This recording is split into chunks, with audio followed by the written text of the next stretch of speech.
જિલ્લા પંચાયત જાવલીમાં જે પણ 20 ગામો આવે છે એમના 5 નામો લઈને જે બી હો નામો આવે મંજૂર કરીએ તો અમે ન્યાય આપી શકીએ એવું અમને લાગે છે। એટલા માટે દરેક જિલ્લા પંચાયતની બેઠકો પ્રમાણે ડેડિયાપાડા અને સાગબારામાં આવી રીતના અમે મીટિંગો કરીએ છીએ અને યાદી બનાવીએ છીએ।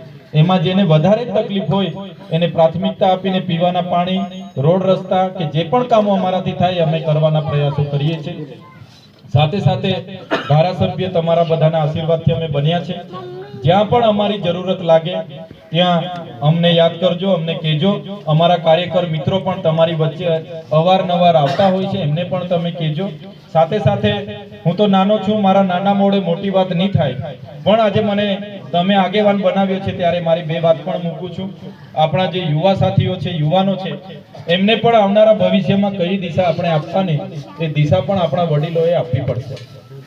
ઘણીવાર એવું થાય છે કે આપણા બાળકો આપણને જ બ્લેકમેલિંગ કરે કે પપ્પા પેલા ભાઈએ આઈફોન લીધો, મને પણ 50,000 નો 70,000 નો આઈફોન લઈ આપો, પેલા ભાઈએ KTM લીધી, R1 લીધી, મારી હાથેના બધા છોકરા R1 લઈને ફરે, મેં સ્પ્લેન્ડર પર નહીં ફરું, મને પણ R1 લઈ આપો। એટલે પેલો ખેડૂત બિચારો ખેતી નાની હોય, મજૂરી કરતો હોય, પણ હવે છોકરાઓ કહે છે, જીદ પકડે છે તો એ પછી 2 લાખ 2.5 લાખની બાઇક વ્યાજે પૈસા કે દેવું કરીને હપ્તા ભરીને લઈ આવે।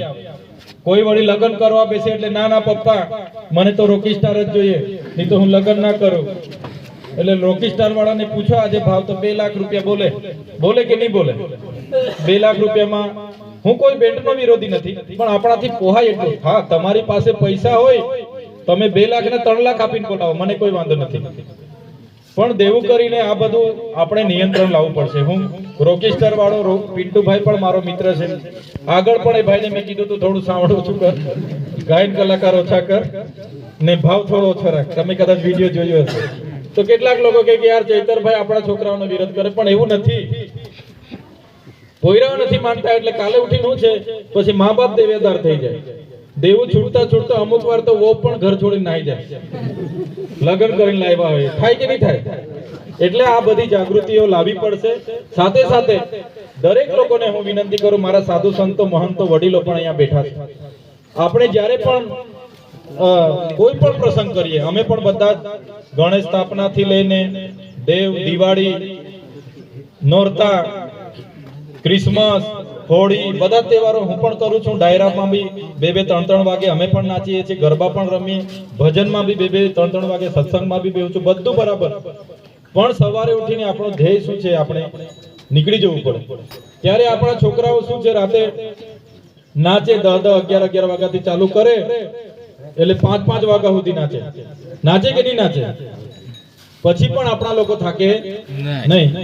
તો એ જ શક્તિનો ઉપયોગ એમનું કેરિયર બનાવવા માટે કરે, ધ્યાન આપણે બધા વડીલોએ રાખવું પડશે। બધાની જવાબદારી છે, નૈતિક જવાબદારી મારી પણ છે, આમની પણ છે ને તમારી પણ છે, એ પણ આપણે ધ્યાન આપવું પડશે। ને જે પણ ધાર્મિક પ્રસંગો છે બધા જ આપણે કહીએ છીએ, કઈ વાંધો નહીં, પણ અનેક વાર હમણાં હું થોડા દિવસ પહેલા આવતો તો આપણા જ લોકો બધા જતા હતા, નાના છોકરાઓ સાથે વચ્ચે રસ્તે અમે ઉભા રહી, એક ભંડારો હતો તો બધા મને ઓળખે, પૂછ્યું તો બધા આપણા વિસ્તારના, તો નાના છોકરાઓને પૂછ્યું ભાઈ કયા ધોરણમાં? કોઈ કે હું 6ઠ્ઠામાં ભણું, કોઈ કે હું 7મામાં ભણું, કોઈ કે 8મામાં ભણું। તો જે છોકરાઓનો ભણવાનો સમય છે એમને ભણવા દેવાના। યાત્રા પદયાત્રા આપણે નીકળી જવાનું, કઈ વાંધો નહીં, 15 દાડે આપણે ફરવું હોય તો ફરી આવવાનું, પણ જે છોકરાઓ ભણે છે એમને અત્યારે તો ભણવામાં આપણે બધાએ કરવું પડશે। ભાઈ ભણો, તમારી ફરજ ભણવાની છે। જે લોકો પરીક્ષાઓની તૈયારી કરે છે, પોલીસ, તલાટી, ગ્રામ સેવક, એમને પણ એવી વ્યવસ્થા કરો, ભાઈ તું નોકરી લાગી જતા સુધી વાંચ, દોડવા જા, કૂદવા જા, રમે ભલે, રમતો બી રમવાની, ક્રિકેટ રમો, વોલીબોલ રમે, ફૂટબોલ રમે। આજે તો ઘણા છોકરા મોબાઈલમાં પેલી PUBG ગેમ લઈને આખી રાત બેહી રહી રમે છે ને, ગેમો રમ્યા કરે। તો રમવાનો બી સમય હોય, પણ પોતાના કેરિયર બનાવવા માટે આપણા લોકોને આપણે દિશા આપવી પડશે। મારા ઘરમાં હશે તો ઘરથી મારી શરૂઆત કરવી પડશે, તો જ આવનારો સમય આપણું પરિવાર સુખી થશે, ગામ સુખી થશે, સમાજ સુખી થશે।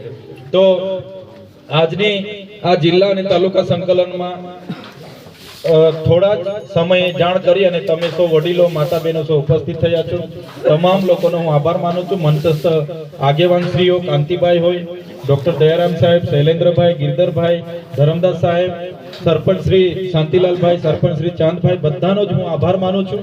સંકલન એવં આયોજનની બેઠકમાં અહીંયા જો અમે કલાક બેસીએ છીએ, જેને પણ જે રજૂઆત હોય બધા ગામ પ્રમાણે પોતાના આગેવાનોને સાથે લઈને આવજો. અમે અહીંયા જ નોંધી લઈશું અને એમાંથી મોટે ભાગેના કામો આ જ વર્ષે મંજૂર થઈને દિન 15 કે દિન 30 પછી, મહિના પછી જ્યારે ગાડીઓ ચાલી થાય ત્યારે કામો પણ થાય, રોડ રસ્તા પણ થાય, એવા અમે પ્રયાસો અમે કરીશું. એટલે ઘણીવાર એવું થાય કે એક ગામમાંથી 20 નામો આવી જાય તો 20 જગ્યા અમે બોર ના કરી શકીએ, પણ પહેલા 5 કર્યા, મહિના પછી બીજા 5 કર્યા, પછી 5 કર્યા, એમ કરીને બધાને સંતોષ.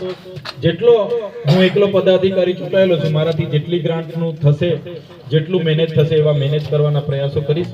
તમામ લોકોને ફરી એકવાર આજની અમારી જિલ્લા સંકલન એવં આયોજન સમિતિની બેઠકમાં, જાવલી બેઠકના તમામ ગામમાંથી પધારેલા તમામ આગેવાનો, યુવાનો, માતા બહેનોનો હું તહે દિલથી ખૂબ ખૂબ આભાર માનું છું. બધાનો ખૂબ ખૂબ આભાર. ધન્યવાદ. જય આદિવાસી.